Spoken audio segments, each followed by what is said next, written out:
Hello everyone. તો આજે આપણે પાવર ટ્રાન્સમિશન સિસ્ટમ ઇન ઓટોમોબાઈલમાં જે રીતે પાવર ટ્રાન્સમિટ થાય છે તેની આખી સિસ્ટમ છે તેના વિશે અભ્યાસ કરીશું. તો ઓટોમોબાઈલની વાત આવે એટલે પહેલી વાત આવે એન્જિનની. એન્જિન શું કરે? પાવર આઉટપુટ કરે. એન્જિન એ ક્લચ દ્વારા ગિયરબોક્સ સાથે કનેક્ટેડ હોય છે, જેથી જે પણ પાવર એન્જિનમાંથી આઉટપુટ થાય છે એ ગિયરબોક્સમાંથી થઈને આઉટપુટ શાફ્ટ દ્વારા કપલિંગમાં યુનિવર્સલ કપલિંગથી જે પણ આ પ્રોપેલર શાફ્ટ જોઈન્ટ કરેલો હોય છે, પ્રોપેલર શાફ્ટ દ્વારા ડિફરન્શિયલમાંથી થઈને એક્સલ દ્વારા જે તમારા રિયર વ્હીલ હોય છે અથવા ફ્રન્ટ વ્હીલ હોય છે જનરલી, ત્યાં એ પાવર આઉટપુટ થાય છે અને એ પાવર આઉટપુટ થવાથી તમારો જે વ્હીકલ હોય છે ફ્રિક્શનના કારણે આગળ વધે છે. તો આજે પાવર એન્જિનની અંદર ડેવલપ થયો એ જ પાવરને તમારે આજે રિયર વ્હીલ છે, પાછલા વ્હીલ સુધી, અને એના દ્વારા જમીન પર જે તમે ટોર્ક આઉટપુટ કરો છો ત્યાં સુધી પહોંચાડવાની જે આખી સિસ્ટમ છે એને કહેવાય ટ્રાન્સમિશન સિસ્ટમ. તો ટ્રાન્સમિશન સિસ્ટમ શું છે? તો એક મિકેનિઝમ છે જેના દ્વારા પાવર ટ્રાન્સમિટ થાય છે એન્જિનથી ડ્રાઇવિંગ વ્હીલ સુધી. ગિયરબોક્સ શું છે? તો ગિયરબોક્સ શું કરે છે? તો ટોર્ક્સને મલ્ટીપ્લાય કરવાનું કામ કરે છે. ટોર્કને મલ્ટીપ્લાય કરવાનું કામ કોણ કરે છે? તો ગિયરબોક્સ કરે છે. તે સ્પીડને ચેન્જ કરવાનું કામ કરતું નથી. મીન્સ કે મેઇન ફંક્શન શું છે કે ટોર્કને મલ્ટીપ્લાય કરવાનું. એટલે અલગ અલગ ટોર્ક તમને આ જે વ્હીલ છે તેની આઉટપુટમાં જોઈતો હોય તો તમારે ગિયરબોક્સ વાપરવું જ પડે. અલગ અલગ ટોર્કની આપણને જરૂર કેમ પડી? તો ઘણીવાર આપણે સ્ટ્રેટ રોડ ઉપર ડ્રાઇવિંગ કરતા હોય. સ્ટ્રેટ રોડ પર ડ્રાઇવિંગ કરતા હોય ત્યારે આપણને વધારે પડતા ટોર્કની જરૂર નથી. એકવાર તમારે 80ની સ્પીડ અચીવ કરી લીધી પછી એકદમ નોર્મલ ટોર્ક ઉપર પણ તમારી ગાડી 80ની સ્પીડે ચાલ્યા કરશે.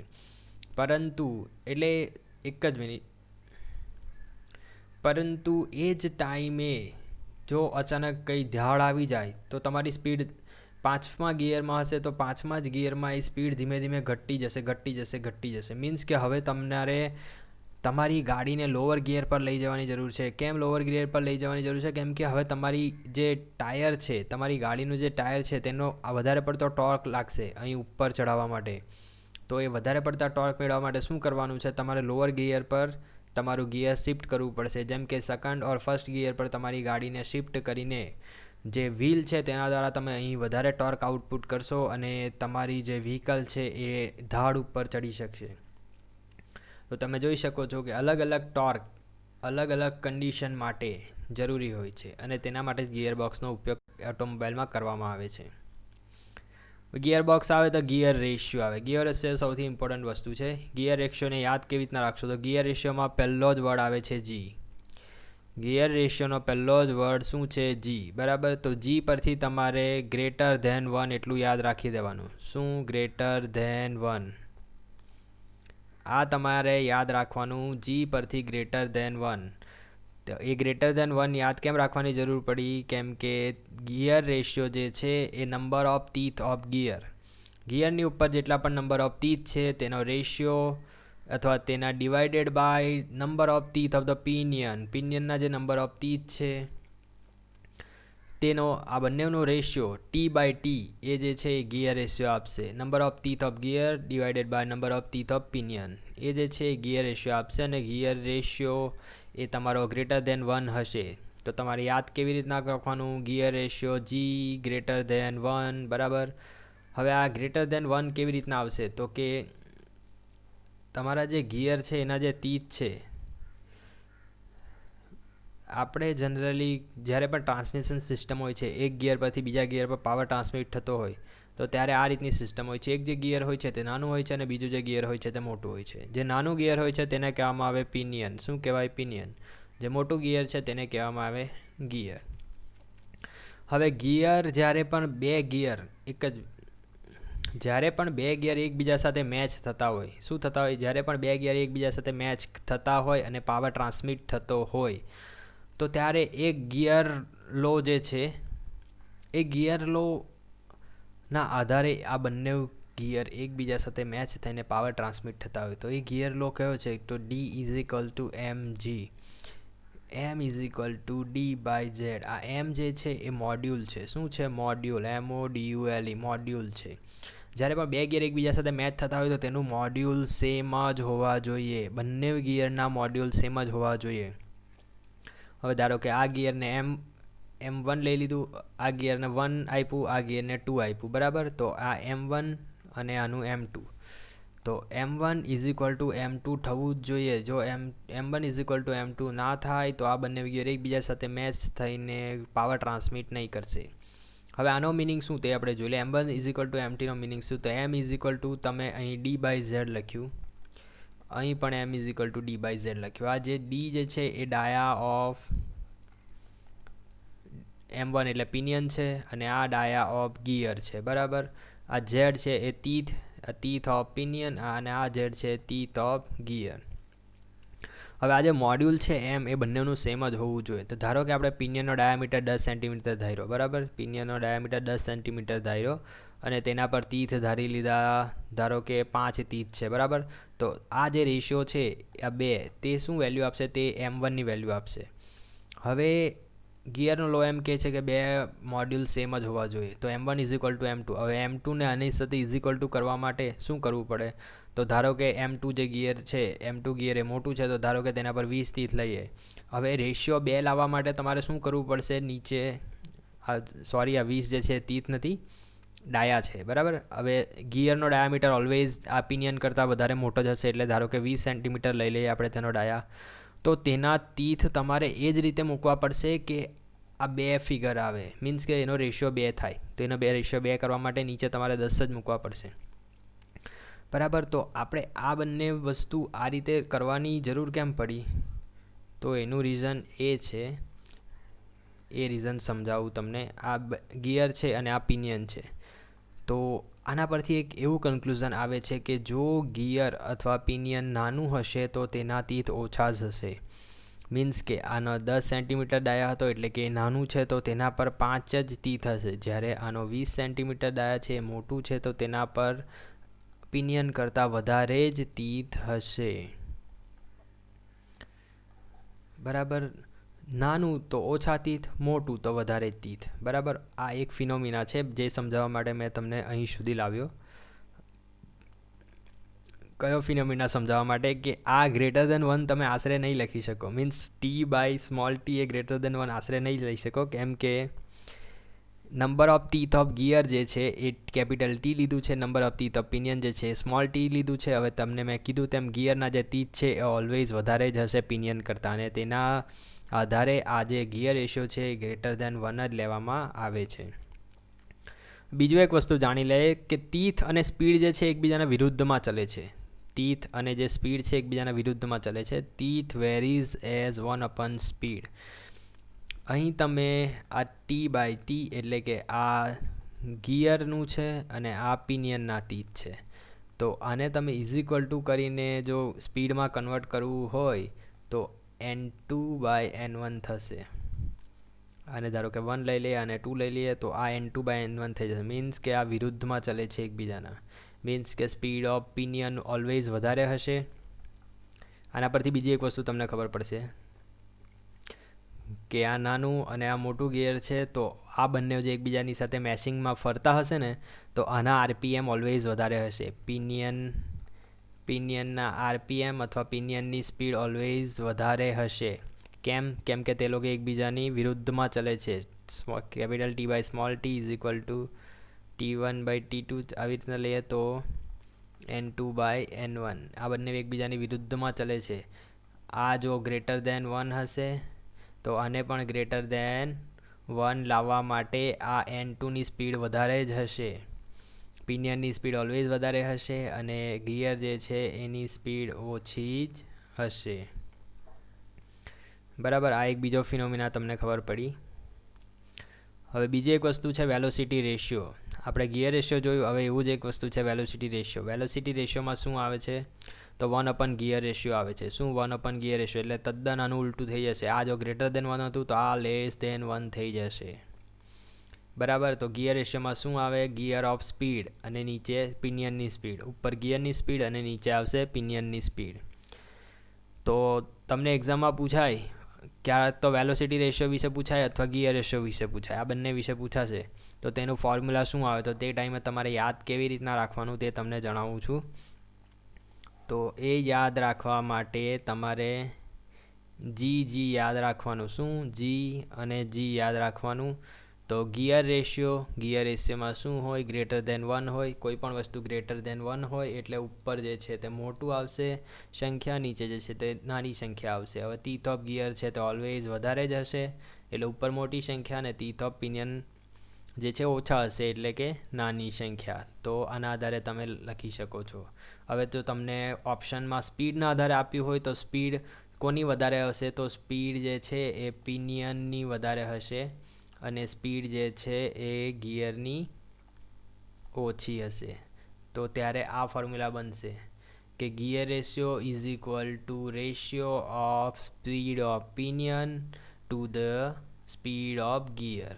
જ્યારે ગિયર રેશિયો બરાબર ratio of teeth of gear divided by teeth of pinion. તો હવે કેવી રીતના યાદ રાખવાનું તે ખબર પડી ગઈ. હવે તમને વેલોસિટી રેશિયો વિશે પૂછવું હોય તો વેલોસિટી રેશિયો એક્ઝેક્ટ આનું ઉલટું છે. આ બંનેને ઉલટાઈ નાખવાના, જેમ કે ટી બાય કેપિટલ ટી કરી દેવાનું અથવા N gear by N pinion કરી દેવાનું. રાઈટ? તો કેવી રીતના યાદ રાખવાનું એ તમને ખબર પડી ગઈ છે. આ એક ઇમ્પોર્ટન્ટ વસ્તુ છે અને ઘણીવાર એક્ઝામમાં પૂછાય છે અને બધા આમાં ગૂંચવાય જ છે. તો આને ગૂંચવાવું નહીં હોય તો તમે આવી રીતના એને ઇઝીલી યાદ રાખી શકો છો. ઓકે, નેક્સ્ટ જોઈએ તો ફંક્શન ઓફ ટ્રાન્સમિશન. ટ્રાન્સમિશનનું ફંક્શન શું છે? તો ટુ વેરી ટોર્કને વેરી કરવા માટે, અને તેના માટે શું વપરાય? ગિયર બોક્સ વપરાય.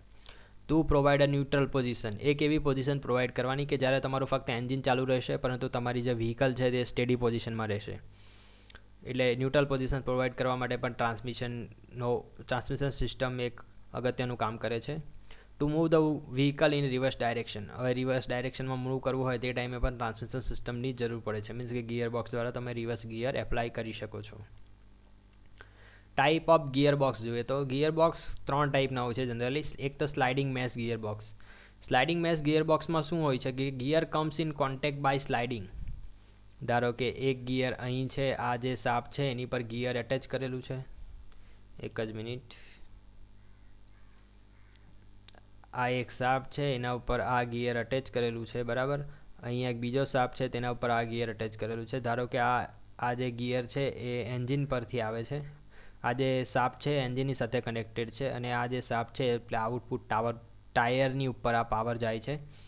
તો હવે આ ગિયરને આની સાથે અટેચ કરવું હોય ને તો આ ગિયરને ખસેડીને આની સાથે એટેચ કરી દેવામાં આવે. મીન્સ કે સ્લાઇડ કરીને મેશ કરવામાં આવે તો તેને સ્લાઇડિંગ મેશ ગિયર બોક્સ કહેવાય. આ ગિયર બોક્સ જનરલી વપરાતું નથી કેમ કે હાઈ સ્પીડમાં આ બંનેને એકબીજા સાથે મેચ કરવા એ ઘણું અઘરું છે અને બહુ જ જોરમાં ઝાટકા પણ લાગે છે, આંચકા પણ લાગે છે આ ગિયર બોક્સની અંદર, અને ગિયરના જે તીત છે પણ તૂટી જવાનો ભય રહે છે આની અંદર. બીજું એક જોઈએ તો કોન્સ્ટન્ટ મેશ. હવે કોન્સ્ટન્ટ મેશમાં શું હોય છે કે તમારા જે ગિયર હોય છે તે એકબીજાની સાથે મેશ જ થયેલા હોય છે, બરાબર. આ બધા ગિયર છે એકબીજા સાથે મેશ જ થયેલા હોય છે અને ફરતા જ હોય છે. હવે જ્યારે પણ ગિયર ચેન્જ કરવાનું આવે ત્યારે શું કરે? અહીં ડોગ ક્લચ હોય છે, ડોગ ક્લચ. એ ડોગ ક્લચ શું કરે? ડોગ આવે, ધારો કે આ ગિયરને તમારે એપ્લાય કરવાનું છે તો આ ડોગ ક્લચ આવીને આ ગિયર સાથે મેશ થઈ જશે. તો શું થશે? આ ગિયર ઉપરનું જે ઇનપુટ ગિયર છે તે આઉટપુટ ગિયર સાથે મેચ થઈ જશે અને તમને આઉટપુટમાં જે સ્પીડ જોઈતી હશે તે મળી જશે. હવે જ્યારે આ ગિયરને આપણે અલગ કરવાનું હોય ત્યારે આ જે ડોગ ક્લચ છે તેને ફરીથી સ્લાઇડ કરીને કાઢી લેવામાં આવે અને આ જે બીજો ડોગ ક્લચ છે તેને આની અંદર એન્ટર કરી દેવામાં આવે. તો આના દ્વારા અહીં જે આઉટપુટ મોશન હશે તે મળશે. તો એને કોન્સ્ટન્ટ મેશ ગિયર બોક્સ કહેવાય છે કે તેમાં જે ગિયર છે કોન્સ્ટન્ટલી મેશિંગમાં હોય છે અને ડોગ ક્લચનો ઉપયોગ કરવામાં આવે છે ગિયર એંગેજ કરવા માટે. અને ગિયર ઓન ધ લે શાફ્ટ આર ફિક્સ્ડ. એટલે ગિયરનું જે લે શાફ્ટ છે એટલે આ જે લેઇંગ છે એ બધું ફિક્સ જ હોય છે, બરાબર. હવે સિન્ક્રો મેશ ગિયર જોઈએ. હવે આ જે ઉપરનું કોન્સ્ટન્ટ મેશ ગિયર બોક્સ છે ને એમાં પણ એમ અપર સ્પીડ પરથી લોઅર સ્પીડ પર જવું હોય ને તે ટાઈમે ઘણું અઘરું પડે. મીન્સ કે આંચકા લાગે ને એવા બધા પ્રોબ્લેમ હતા. ત્યારે જે સિન્ક્રો મેશ ગિયર છે એની અંદર શું હોય છે તો speed of gear which are to be engage are first equalise. એટલે જે ગિયરની સ્પીડ તમારે હવે એંગેજ કરવા જઈ રહ્યા છો, જેમ કે થર્ડ ગિયર પરથી ફર્સ્ટ ગિયર પર તમે જઈ રહ્યા છો, તો પહેલાં શું થાય? પહેલાં અહીં જે ડોગ ક્લચ હશે તે ડોગ ક્લચ આવીને અહીં ડાયરેક્ટલી એક્ટ નથી કરી જતો. પહેલું સિન્ક્રોનાઇઝ થાય. મીન્સ કે ફર્સ્ટ ગિયરની જે અત્યારે સ્પીડ છે એ સ્પીડ મુજબ આની સ્પીડ સિન્ક્રોનાઇઝ થશે ડોગની, અને પછી જ એના જે ટીથ છે તે ફર્સ્ટ ગિયરના ટીથ સાથે મેચ થશે. મીન્સ ફ્રિક્શનલ કોન્ટેક્ટ કે હવે સ્પીડને સિન્ક્રોનાઇઝ કરવા માટે શાનો ઉપયોગ થાય, તો ફ્રિક્શનલ કોન્ટેક્ટનો ઉપયોગ થાય છે. This make the smooth and easy engagement, એટલે આ એકદમ સ્મૂથ અને ઇઝી એન્ગેજમેન્ટ તમને કરી આપે છે. તમારું જે ગિયર ચેન્જ કરવાની જે પ્રોસેસ છે તેને એકદમ સ્મૂથ અને ઇઝી બનાવી દે છે સિન્ક્રોમેસ ગિયર બોક્સ. આ જે સિન્ક્રોમેસ ગિયર બોક્સ છે જનરલી અત્યારની જે પણ કોઈ પણ કારો છે તેમાં વપરાય છે. નેક્સ્ટ જોઈએ તો free wheel unit. Free wheel unit કોને કહેવાય? તો ફ્રી વ્હીલ યુનિટને હું તમને પહેલાં ડાયરેક્ટલી જ કહી દઉં કે તમારું જે સાયકલ છે, સાયકલમાં જે પાછળનું જે ચક્કર આવે છે, પાછળનું જે એકદમ નાનું ચક્કર આવે છે, આગળનું આ જે ચક્કર છે એ મોટું છે અને અહીંથી ચેન આ પાછળના ચક્કર પર જાય છે, બરાબર, સાયકલમાં. તો અહીં જે ક્લચ હોય છે તે પણ, જો ક્લચનું કામ શું છે કે તમે જે ઇનપુટ આપો છો અને જે આઉટપુટ છે, આ એન્જિનમાંથી ઇનપુટ આપો છો અને આ જે ગિયર બોક્સમાં તમને આઉટપુટમાં જાય છે તો તેને એંગેજ ડિસએંગેજ કરવાનું કામ છે ક્લચનું. તો હવે સાયકલની અંદર પણ એવું હોય છે કે તમે અહીં પેડલની મદદથી ઇનપુટ આપો છો, બરાબર, તો એ ઇનપુટને પાછલા ટાયર સાથે એંગેજ કરે અને ડિસએંગેજ પણ કરે. જ્યારે તમે પેડલથી ઇનપુટ આપવાનું બંધ કરી દો ત્યારે એને પાછલા વ્હીલ સાથે ડિસએંગેજ કરે છે. તો તેને ફ્રી વ્હીલ ક્લચની મદદથી આ કાર્ય કરવામાં આવે છે. તો મિકેનિકલ ડિવાઇસ છે free wheel clutch which impart the motion in one direction only, જે એક જ ડાયરેક્શનમાં મોશન એપ્લાય કરે છે. મીન્સ કે આ પેડલને જો તમે ક્લોકવાઇઝ ડાયરેક્શનમાં ફેરવશો તો જ તમારું પાછલું વ્હીલમાં તમને ટોર્ક મળશે.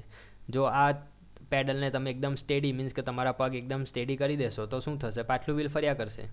મીન્સ કે એક જ ડાયરેક્શનમાં ઇનપુટ છે. અથવા આને આજે તમારું પેડલ છે તેને ઊંધી ડાયરેક્શનમાં ફેરવશો તો પાછલું વ્હીલ કે ઊંધી ડાયરેક્શનમાં ફરવા નહીં લાગશે. મીન્સ કે એક જ ડાયરેક્શનનું ઇનપુટ છે. So also called over running clutch. એક્ઝામમાં કદાચ આ પૂછાયું છે કે ઓવર રનિંગ ક્લચ કોને કહેવાય? તો એક જ ડાયરેક્શનમાં ઇનપુટ આપે તેને ઓવર રનિંગ ક્લચ કહેવાય.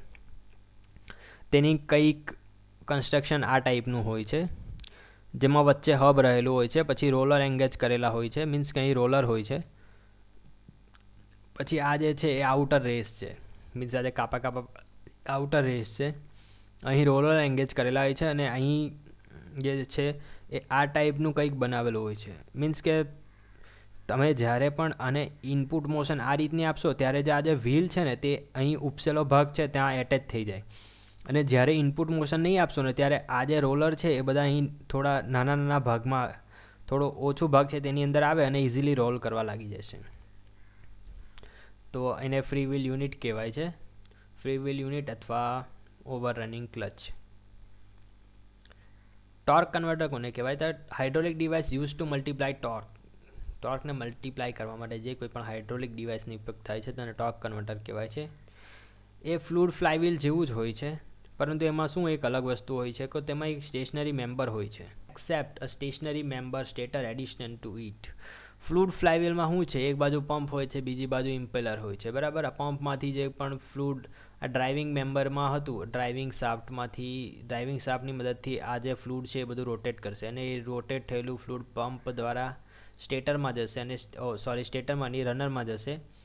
અને આ રનરમાં જો ફ્લુઇડ જાય તો એ રનરમાં એ પંપ તરીકે જ કામ કરે અને એ રનરમાંનું ફ્લુઇડ આ જે આઉટપુટ શાફ્ટ છે તેને પણ ઘુમાવવાનું ચાલુ કરશે. હવે જે આ વસ્તુ છે ટોર્ક કન્વર્ટર, એ ટોર્ક કન્વર્ટરમાં ખાલી એક જ વસ્તુ એડ થયેલી હોય છે આની અંદર, કે એ છે સ્ટેટરનો એડ થયેલો હોય છે. તો સ્ટેટરની મદદથી શું થાય કે એક ટોર્ક જે છે તે તમને કન્વર્ટ કરી આપે છે આઉટપુટ મેમ્બરમાં. ટ્રાન્સફર બોક્સ જોઈએ તો transfer driver between front end rear wheel in 4x4. એટલે જે પણ કાર અથવા ગાડીની અંદર 4x4 વ્હીલ ડ્રાઈવ હોય છે કે જેમાં 4x4 વ્હીલ ઉપર તમારે ડ્રાઈવ આપવાની હોય છે, તો તે ટાઈમે જે ટ્રાન્સફર કરે છે એ ટ્રાન્સફર બોક્સનો યુઝ કરવામાં આવે છે. તમારું જે પણ એન્જિન છે એન્જિનમાંથી આઉટપુટ આવશે એ ટ્રાન્સફર બોક્સમાં જશે અને ટ્રાન્સફર બોક્સ જે છે તે આ ફ્રન્ટ વ્હીલને અને આ રિયર વ્હીલને બંનેને ટોર્ક પ્રોવાઈડ કરવાનું કામ કરે છે. એપિસાઇક્લિક ગિયરબોક્સ જોઈએ તો epicyclic gearbox is always in the mesh. એ મેશિંગમાં જ ઓલવેઝ હોય છે, મીન્સ કે એકબીજા સાથે કોન્ટેક્ટમાં જ હોય છે. હવે ડિઝાયર ગિયર એંગેજ કરવા માટે શું કરવાનું હોય છે, તો ક્યાં તો તમે apply a brake or the clutch, એટલે ક્યાં તો તમે બ્રેક એપ્લાય કરો અથવા ક્લચ એપ્લાય કરો, તો તેની મદદથી જે કોઈ પણ ડિઝાયર ગિયર છે તે એંગેજ ડિસએંગેજ થઈ જાય છે. એનું સુટેબિલિટી શું છે, તો એ suitable for the automatic transmission પર એપિસાઇક્લિક ગિયર ટ્રેનનો ઉપયોગ થાય છે. ઓવરડ્રાઈવ જોઈએ તો drives road wheel faster than the engine shaft. Overdrive કોને કહેવાય? તમારો એન્જિન છે, એન્જિનનો શાફ્ટ છે, ધારો કે 100 RPM પર ઘૂમતો છે અને તમારા ગિયર બોક્સની મદદથી ઓવરડ્રાઈવ આપવામાં આવે અને તમારું જે આઉટર વ્હીલ છે, આઉટર વ્હીલ 200 RPMથી ઘૂમતું હોય તો તેને ઓવરડ્રાઈવ કહેવાય. મીન્સ કે તમારા એન્જિન શાફ્ટની સ્પીડ કરતાં પણ તમારા જે વ્હીલનું રોટેશન છે અથવા વ્હીલની સ્પીડ છે એ વધારે છે. જ્યારે પણ લોડ ઓકે હવે જે ઓવરડ્રાઈવ છે, ઓવરડ્રાઈવની મદદથી ફાયદો શું થાય તો તમારા એન્જિન પરનો જે લોડ છે એ રિડ્યુસ થઈ જાય. ક્યારે કે જ્યારે તમે ડાઉન હિલ પર ડ્રાઇવિંગ કરતા હોય અથવા ક્રુઝિંગ સ્પીડ એટલે મીન્સ કે એક્સપ્રેસ હાઈવે પર જતા હોય, એકદમ હાઈવે એકદમ સ્ટ્રેટ છે અને તમે એકદમ સિમ્પલી 80ની સ્પીડ પર તમે ગાડી ચલાવ્યા કરતા છો તો તે ટાઈમે ઓવરડ્રાઈવવાળા ગિયરનો યુઝ કરવામાં આવે છે. પહેલાંના જમાનામાં જે ગાડી હતી તેની અંદર 4 જ ગિયર આવતા હતા, 1, 2, 3, 4. અત્યારે જે 5th ગિયર આવે છે એ 5th ગિયર ઓવરડ્રાઈવ છે. 5th ગિયરમાં તમે જ્યારે પણ ગાડી ચલાવો છો તે ટાઈમે તમારી એન્જિનની RPM કરતાં પણ તમારા વ્હીલના RPM વધારે હશે. મીન્સ કે ઓવર ધ ડ્રાઈવ માટેનું ગિયર છે અને એના લીધે તમારી ઇકોનોમીમાં બહુ વધારો થઈ જાય છે. ઇકોનોમી એટલે એવરેજમાં ગાડીની વધારો થઈ જાય છે. તો હવે આપણે થોડાક ક્વેશ્ચન્સ છે એ જોઈશું. તો શોર્ટ ક્વેશ્ચન આન્સર આપણે જોઈએ તો what is the function of gearbox? ગિયરબોક્સનું ફંક્શન શું છે? To vary the torque depending upon the load on the vehicle. વ્હીકલની ઉપરના લોડના આધારે તમારે જે ટોર્ક વેરી કરવા હોય ત્યારે ગિયરબોક્સનો યુઝ થાય છે. Type of gearbox. ગિયરબોક્સના કેટલા ટાઈપ છે? તો sliding mesh, constant mesh, synchro mesh. What is the purpose of synchroniser? સિન્ક્રોનાઇઝરનો પર્પઝ શું છે કે જે ગિયર તમે એટેચ કરવા જઈ રહ્યા છો એ ગિયરની સ્પીડ સાથે પહેલાં સિન્ક્રોનાઇઝ કરી લેવામાં આવે. મીન્સ કે એ ગિયરની સ્પીડ જેટલી સ્પીડનું સિન્ક્રોનાઇઝ થઈ જાય અને પછી જ તેને એંગેજ કરવામાં આવે. To equalise the speed of the 2 gear. 2 ગિયરની સ્પીડને ઇક્વિલાઇઝ કરવા માટે કે જેને એંગેજ કરવા તમે જઈ રહ્યા છો સો ધે કેન બી એંગેજડ સ્મૂધલી, જેથી તેઓ સ્મૂધલી એંગેજ થઈ શકે. What should be the possible cause of excessive noise in gearbox? ગિયરબોક્સની અંદર જે એક્સેસિવ નોઇસ છે તેનું કારણ શું હોઈ શકે? તો ક્યાં તો તમારી બેરિંગ ઘસાઈ ગયેલી હોય, ક્યાં તો ગિયર ઘસાઈ ગયેલા હોય, ઇનકરેક્ટ ઓઇલ તમે વાપર્યું હોય અથવા ઓઇલની શોર્ટેજ હોય, અથવા તમારા ગિયરની અંદર એક્સેસિવ બેકલેસ હોય, અથવા લૂઝ માઉન્ટિંગ બોલ્ટ, જે માઉન્ટિંગ બોલ્ટ છે એ લૂઝ હોય. What are the possible causes of hard gear? Hard gear means તમે જ્યારે પણ ગિયર શિફ્ટ કરો છો તો ગિયર તમને બહુ હાર્ડ લાગે તો તેની પોસિબિલિટીઝ શું છે? તો misalignment of the clutch housing. Clutch housing જે છે તેનું મિસ એલાઇનમેન્ટ થઈ ગયું હોય, તમારી ક્લચની એડજસ્ટમેન્ટ ઇનકરેક્ટ હોય, ક્લચ લિંકેજ બાઇન્ડિંગ હોય, incorrect adjustment of the gear shift mechanism, main shaft gear tight on SP lines, jammed or damage synchroniser. તમારું જે સિન્ક્રોનાઇઝર છે એ જામ થઈ ગયું હોય તો ડેમેજ થઈ ગયું હોય. બાઇન્ડિંગ ગિયર લેવલ બોલ જોઈન્ટ. ગિયર લેવલનો જે બોલ જોઈન્ટ છે એની બાઇન્ડિંગ વધુ પડતી થઈ ગઈ હોય. This are the possible causes of the hard gear. What are the advantage of free wheel unit? Free wheel unit એટલે કે ફ્રી વ્હીલ ક્લચ જે છે એનું એડવાન્ટેજ શું છે? તો લેસ વિયર ઓફ ટ્રાન્સમિશનની જે સિસ્ટમ છે આખી તેનું વિયર બહુ ઓછું થાય. Fuel consumption less during the down road downward slope, એટલે જ્યારે તમે પણ ડાઉનવાર્ડ જતા હોય તે ટાઈમે તમારું ફ્યુલ કન્ઝપ્શન છે તે ઘટી. ના what are the disadvantage of free wheel unit? Free wheel યુનિટના ડિસએડવાન્ટેજ શું છે? તો કે રિવર્સિંગ ઇઝ ડિફિકલ્ટ. તમારે સાયકલનું ઊંડું પેન્ડલ મારો પરંતુ તમારી સાયકલ રિવર્સમાં જતી નથી, એટલે reversing is difficult. Stronger brakes are required on the downward slope.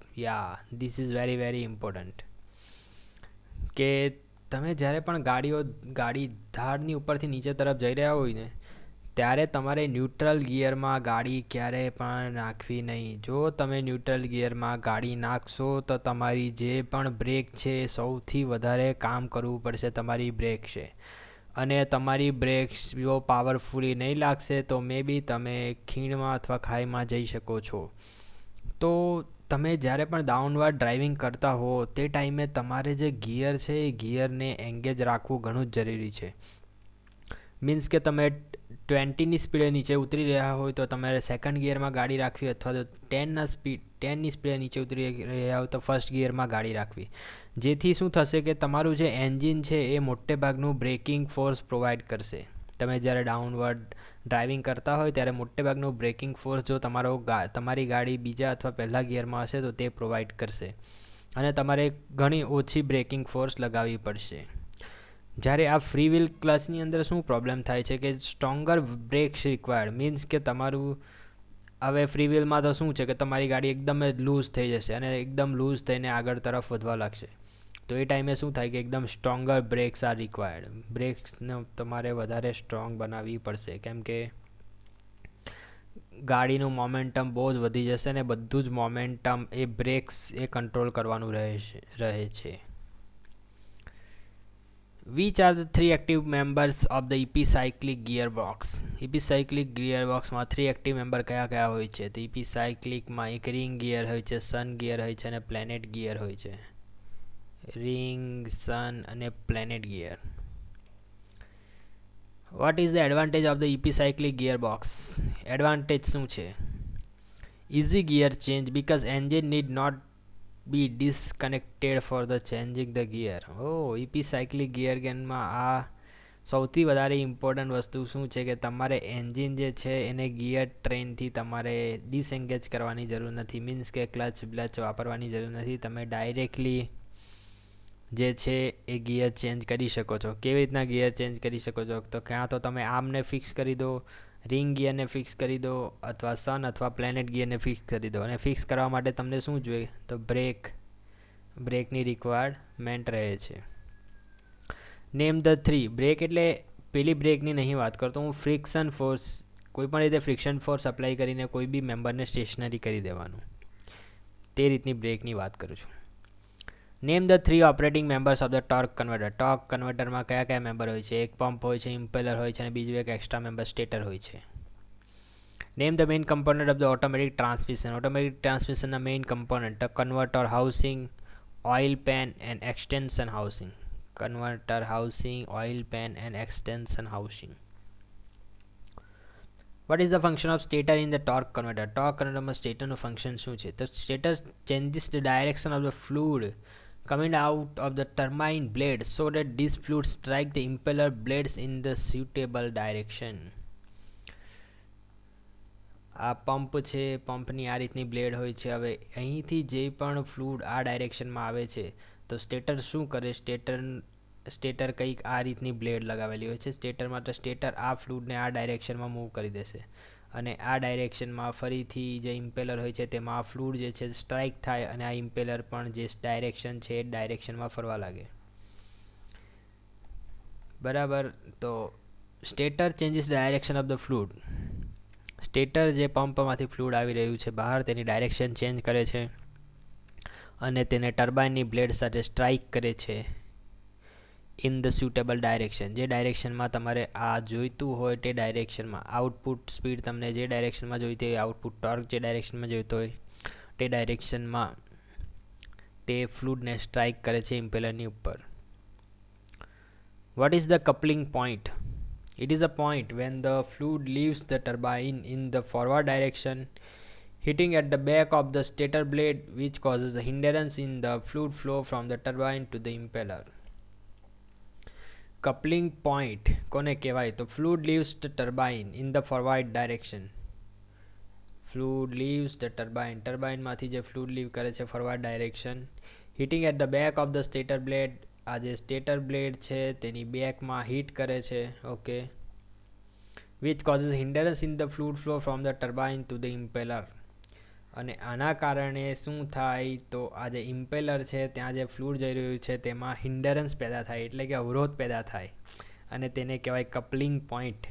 એને કહેવાય કપલિંગ પોઈન્ટ. ટર્બાઇનમાંથી જે પણ ફ્લુઇડ આઉટલેટ થાય છે ડાયરેક્ટલી અહીં ઇમ્પેલર પર ઇમ્પ્લાય થવાના બદલે સ્ટેટરની મદદથી જે હિન્ડરન્સ ઊભું થાય છે, એટલે કે અવરોધ ઊભો થાય છે અને પછી તે ઇમ્પેલર પર એપ્લાય થાય છે, તેને કહેવામાં આવે છે coupling point.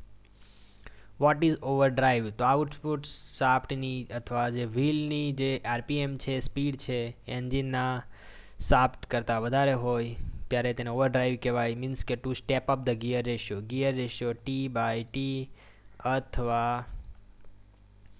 N pinion by N gear અથવા N output by N input. Means કે આઉટપુટ જે સ્પીડ છે એ વધારે હોય અને એને કહેવાય step up the gear ratio છે તેને સ્ટેપ અપ કર્યું. What is the advantage of ઓવરડ્રાઈવનો એડવાન્ટેજ શું છે? તો high cruising speed at lower engine speed, બરાબર. Less wear of the engine પાર્ટની જે વિયર છે એ ઓછું થાય. Less vibration, less noise, less fuel consumption. Why do some torque converters use the lockup ક્લચનો યુઝ શા માટે થાય કેટલાક ટોર્ક કન્વર્ટરમાં? હવે જે હાયર સ્પીડ છે ત્યાં છે ને ટોર્ક કન્વર્ટરની એફિશિયન્સી જે છે એ લો છે. Lockup clutch is sometime use to avoid the operation of the converter at the speed beyond the optimum. એટલે કે અમુક સ્પીડ કરતાંથી જો સ્પીડ વધી જતી હોય તો ત્યારે કન્વર્ટરનું જે ઓપરેશન છે એ ઓપરેશનને એવોઇડ કરવા માટે લોકઅપ ક્લચનો યુઝ કરવામાં આવે છે. The drive is transmitted from the input shaft directly to the output shaft. એટલે આ જે ઇનપુટ શાફ્ટ છે તેના પરથી ડાયરેક્ટલી હવે ડ્રાઈવ કનેક્ટ થઈ જશે આઉટપુટ શાફ્ટને. પહેલાં શું હોય છે, સ્ટાર્ટિંગમાં તમને વધારે ટોર્કની જરૂર પડે એટલે ટોર્ક કન્વર્ટરનો યુઝ થાય. ટોર્ક કન્વર્ટર શું કરે, વધારે પડતો ટોર્ક જનરેટ કરી આપે અને એ ટોર્ક તમે આઉટપુટ શાફ્ટને આપો. પરંતુ અમુક ઓપ્ટિમમ સ્પીડ થઈ જાય પછી આ ટોર્ક કન્વર્ટરની એફિશિયન્સી ઘટી જાય અને પછી શું કરી દેવામાં ટોર્ક કન્વર્ટરને ડિસએંગેજ કરી દેવામાં આવે અને જે એન્જિન શાફ્ટ છે તેને ડાયરેક્ટલી આઉટપુટ શાફ્ટ સાથે કનેક્ટ કરી દેવામાં આવે અને આને ડાયરેક્ટલી આઉટપુટ શાફ્ટ સાથે કનેક્ટ કરવા માટે લોકઅપ ક્લચનો યુઝ થાય. શાનો? લોકઅપ ક્લચનો યુઝ થાય. Name any two vehicle using the CVT. તો નિસાન મુરાનો, ઓડી માલ્ટ્રોનિક આ CVT એટલે કન્ટિન્યુઅસલી વેરિયેબલ ટ્રાન્સમિશનનો યુઝ કરે છે. CVT continuously variable transmission. Vote is the full form of DCT એટલે કે ડ્યુઅલ ક્લચ ટ્રાન્સમિશન સિસ્ટમ, તેને કહેવાય DCT, dual clutch transmission system. CVT means continuously variable transmission. It is an automatic transmission which can select any desired drive ratio within its operating range. CVT જે system છે, CVT જે automatic ગાડીઓમાં આવે છે, means કે high રેન્જની જે ગાડી છે વધારે પડતા પ્રાઇઝવાળી તેમાં CVT હોય છે. CVT તમને જરાક પણ આંચકા લાગવા દેતી નથી. જ્યારે સેલેરીઓ ને એ બધી ગાડીઓમાં જે આવે છે એ CVT નથી હોતું. મીન્સ કે તમને ગિયર ચેન્જ થાય તો તમને ખબર પડશે, ઝાટકા લાગીને ગિયર ચેન્જ થાય છે તેની અંદર. Name the type of gears કેટલા ટાઈપના હોય છે? તો સ્પર, હેલિકલ, સ્પાઇરલ, બીવેલ, વોર્મ, હેરિંગબોન. અહીં તમે કેટલા ટાઈપ્સ ઓફ ગિયર જોઈ શકો છો. જેમ કે સ્ટ્રેટ સ્પર ગિયરમાં શું હોય છે કે આ તમારું ગિયર હોય છે તો ગિયરના જે દાંતા છે એકદમ સ્ટ્રેટ જ હોય છે, બરાબર. એને સ્ટ્રેટ સ્પર ગિયર કહેવામાં આવે છે. હવે સ્પર ગિયરમાં શું છે કે બંને ગિયર જ્યારે એકબીજા સાથે એંગેજ થતા હોય છે તે ટાઈમે અવાજ બહુ આવે છે. મીન્સ કે આ જે ગિયર છે એકદમ સ્ટ્રેટ જ હોય છે, મીન્સ કે એકબીજા સાથે ઇમ્પેક્ટ કરીને એંગેજ થાય છે એટલે સ્ટ્રેટ સ્પર ગિયરમાં અવાજ બહુ આવે છે. જ્યારે હેલિકલ સ્પેર ગિયરમાં શું કરવામાં આવે છે, આ જે દાંતા છે ને અમુક એંગલે હેલિકલ કરવામાં આવે, મીન્સ કે અમુક એંગલે કરી દેવામાં આવે તો આ બંને ગિયર છે તે એકબીજા સાથે એકદમ ઢળામ દઈને એંગેજ નહીં થાય પરંતુ એકદમ ગ્રેજ્યુઅલી એંગેજ થાય અને ગ્રેજ્યુઅલી એંગેજ થવાના કારણે હેલિકલ ગિયરમાં જે છે તેમાં અવાજ બહુ ઓછો આવે. પરંતુ હેલિકલ ગિયરમાં એક એ પ્રોબ્લેમ ક્રિએટ થાય છે હેલિકલ ગિયરની અંદર કે એમાં એક્સિયલ થ્રસ્ટ લાગે છે. મીન્સ કે જેમ કે આ ડાયરેક્શનમાં હેલિકલ ગિયર હોય તો આ ડાયરેક્શનમાં એક્સિયલ થ્રસ્ટ જનરેટ થાય છે અને આ એક્સિયલ થ્રસ્ટને તમારે ઓછો કરવો જ પડે. તો એ એક્સિયલ થ્રસ્ટ માટેનો ઉપાય શું એને ઘટાડવા માટેનો? તો કે હેરિંગબોન ગિયર. મીન્સ કે એક ગિયરમાં આ ડાયરેક્શનના હોય છે બધા દાંતા, તો બીજું ગિયર જે હોય છે તેની અંદર આ ડાયરેક્શનમાં હોય છે.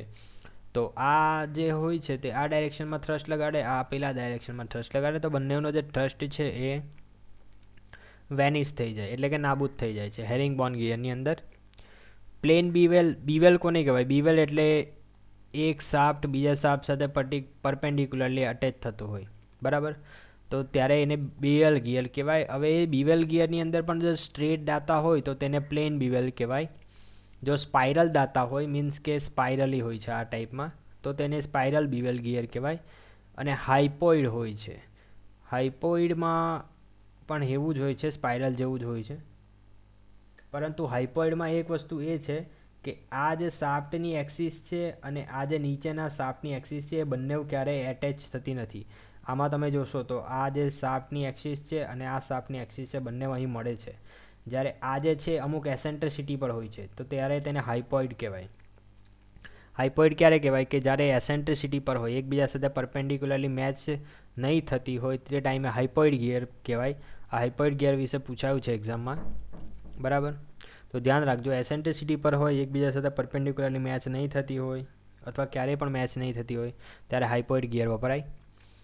પ્લેનેટરી ગિયર તો પ્લેનેટ જેવું હોય છે. આ જેમ કે એક આખું રિંગ ગિયર છે, રિંગ ગિયરની અંદર નાનું ગિયર ફર્યા કરતું હોય. પ્લેનેટરી મીન્સ કે સૂર્યની આસપાસ કેમ પેલા બધા પ્લેનેટ્સ ફર્યા કરે, આપણા પૃથ્વીને એ બધું ફરે તેવી રીતના પ્લેનેટરી એની આસપાસ ફર્યા કરે પેરીફેરી પર. વોર્મ ગિયરમાં કેવું હોય છે તો એક સ્ક્રૂ જેવું હોય છે. જેવી રીતના આ વોર્મ ગિયર ફરતું રહેશે તેવી રીતના આ ગિયર પણ ફરતું રહેશે. એકદમ હાઈ રિડક્શન જોઈતું હોય સ્પીડમાં, 40:1નું રિડક્શન જોઈતું હોય, મીન્સ કે તમારું વોર્મ ગિયર છે 40 RPM પર ફરે છે અને જ્યારે આ ગિયર જે છે તે એક જ RPM પર ફરે છે. આટલું મોટું રિડક્શન જોઈતું હોય સ્પીડમાં આટલો મોટો ઘટાડો જોઈતો હોય તે ટાઈમે વોર્મ ગિયરનો ઉપયોગ થાય છે. રેક એન્ડ પિનિયન ગિયર, બરાબર. આ જે છે એ પિનિયન ગિયર કહેવાય અને આને જે છે એને રેક કહેવાય. રેક એટલે એક એવું ગિયર કે જેનો ડાયામીટર ઇન્ફાઇનિટી હોય, મીન્સ કે આજે એક સ્ટ્રેટ જ હોય, આ ટાઈપની પટ્ટી હોય સ્ટ્રેટ, તેના પર ગિયરના દાતા હોય, તો આને કહેવાય રેક. અને જે ગિયર હોય છે તેને પિનિયન ગિયર કહેવાય. અને રેક એન્ડ પિનિયન ગિયરનો ઉપયોગ શું છે, તો રેક એન્ડ પિનિયન ગિયરનો ઉપયોગ એ છે કે તમારી જે રોટરી મોશન છે એને ટ્રાન્સલેટરી મોશન, એટલે કે આ ગિયર ગોળ ફરશે અને આ ગિયર જે છે તે સ્ટ્રેટમાં આ રીતે ફરશે નહીં, સ્ટ્રેટમાં મૂવ કરશે, આગળ પાછળ થશે. તો રોટરી મોશન અને ટ્રાન્સલેટરી મોશનમાં ફેરવવા માટે રેક એન્ડ પિનિયન ગિયરનો ઉપયોગ થાય છે, બરાબર. હેરિંગબોન ગિયર એટલે બંને તરફના દાંતાવાળા જે હેલિક્સ ગિયર છે તેને હેરિંગબોન ગિયર કહેવાય. તેમાં એક્સિયલ થ્રસ્ટ 0 હોય છે હેરિંગબોનમાં. વોર્મ ગિયર તો તમે જોઈ લીધું એક્સ્ટ્રીમલી સ્પીડ રિડક્શન માટે. બીવેલ ગિયર તો બીવેલ ગિયર પણ તમે જોઈ લીધું, આ સ્પાઇરલ બીવેલ જે છે એ બીવેલ ગિયર છે જ્યારે પરપેન્ડિક્યુલરલી મેચ થતા હોય ત્યારે. સ્પાઇરલ બીવેલ, આ બધું સ્પાઇરલમાં શું હોય છે, દાંતા ખાલી આવી રીતના સ્પાઇરલ ટાઈપના હોય છે. હેલિકલ વિશે અહીં જોઈ લીધું આપણે. તો સ્પર વિશે અહીં જોઈ લીધું. આમાં જનરલી આ હાઇપોઇડ વિશે પૂછાય છે એક્ઝામમાં. હાઇપોઇડ ગિયર જે છે એ એસેન્ટ્રિસિટી હોય ત્યારે, પરપેન્ડિક્યુલર હોય ત્યારે નહીં, પણ એસેન્ટ્રિસિટી હોય ત્યારે હાઇપોઇડ વપરાય, ને પરપેન્ડિક્યુલર હોય ત્યારે સ્પાઇરલ બીવેલનો વપરાય અથવા પ્લેન બીવેલ અથવા સ્પાઇરલ બીવેલ જ્યારે પરપેન્ડિક્યુલરલી અટેચ થતા હોય ત્યારે વપરાય છે.